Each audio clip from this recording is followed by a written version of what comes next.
పల్లవి, నువ్వు నన్ను లవ్ చేస్తున్నావా లేదా? ఏంట్రా నువ్వు లవ్ చేసేది? నేను దాన్ని లవ్ చేస్తున్నా. పల్లవి, నీ ఒపీనియన్ చెప్పు. ఏరా, నీకోసారి చెప్తే అర్థం కదా? నేను దాన్ని లవ్ చేస్తున్నా. నీకోసం నేను చేస్తానన్నాను. ఇక్కడి నుంచి వెళ్ళకపోతే నేనే చంపేస్తాను. ఏంట్రా నువ్వు చంపేది? ఆగండ్రా ఆగండ్రా, ఆమె కోసం మీరిద్దరు కొట్లాడుతున్నారేంట్రా? కొడితే దాన్ని కొట్టండ్రా. అమ్మకి దెబ్బ తగిలిన, నాన్నకి, చెల్లికి ఎవ్వరికి ఏమైనా పట్టించుకునే అబ్బాయిలు తన గర్ల్ ఫ్రెండ్కి ఏమైనాయిందంటే 10 కిలోమీటర్ల దూరం ఉన్న పరిగెత్తుకొని వస్తారా. కానీ వీళ్ళు కామ్గా మగాన్ని చూపులతో కలుపుతారు. ఆ చూపుల్ని మనం ప్రేమ అనుకుంటున్నాం. అలా వాళ్ళ మత్తుల్లో పడిపోయాడ్రా. కాదు, పడేసింది. తనతో మాట్లాడుతుంటే, తిరుగుతుంటే నన్ను నేనే మర్చిపోయాను. అలా ఒక వేష మోజులో పడిపోయాను. అప్పటి నుండి అమ్మ, నాన్న, చెల్లి, తమ్ముడు, ఫ్రెండ్స్ ఎవరు కనిపించలేదు. అంతా ఆ అమ్మాయి.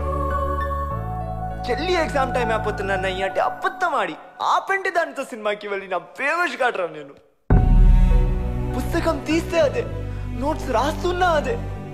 క్లాస్ లో ఫస్ట్ నుండి నేను లాస్ట్ కి పడిపోయాను. సిగరెట్ అంటే కిలోమీటర్ దూరం ఉండే నేను ఈరోజు సిగరెట్ ఎవడిస్తాడని ఆ రేంజ్ కి దిగజారిపోయాను. చివరికి వాళ్ళమ్మ పెట్టి పాలకి డబ్బులు అవసరం అయితే మా నాన్నతో లోన్ పెట్టించి వాళ్ళమ్మతో పెట్టి పాలు పెట్టించిన పిచ్చోన్రా.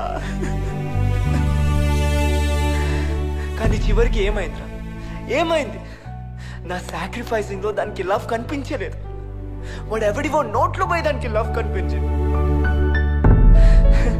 లవ్ అనేది మనసులో నుంచి నోట్ల మీదకి ఎప్పుడో వెళ్ళిపోయిందిరా, ఎప్పుడో వెళ్ళిపోయింది.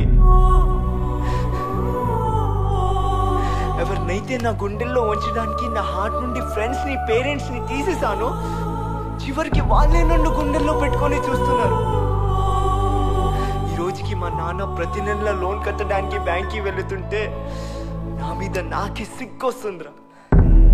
వీళ్ళందరింతేరా, వీళ్ళందరింతే. రారా, వచ్చేరా.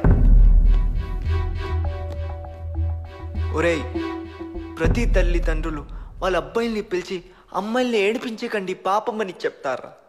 అలాగనే ప్రతి తల్లిదండ్రులు వాళ్ళ అమ్మాయిల్ని పిలిచి అబ్బాయిల్ని ఏడిపించకండి పాపమని చెప్తే ఏ అబ్బాయిలకి సిచ్యుయేషన్ రాదురా. ప్రాణం తీసే పాయిజన్ నా 10 నిమిషాలు టైం ఇస్తుందిరా. వీళ్ళు ఆ టైం కూడా ఇవ్వరు.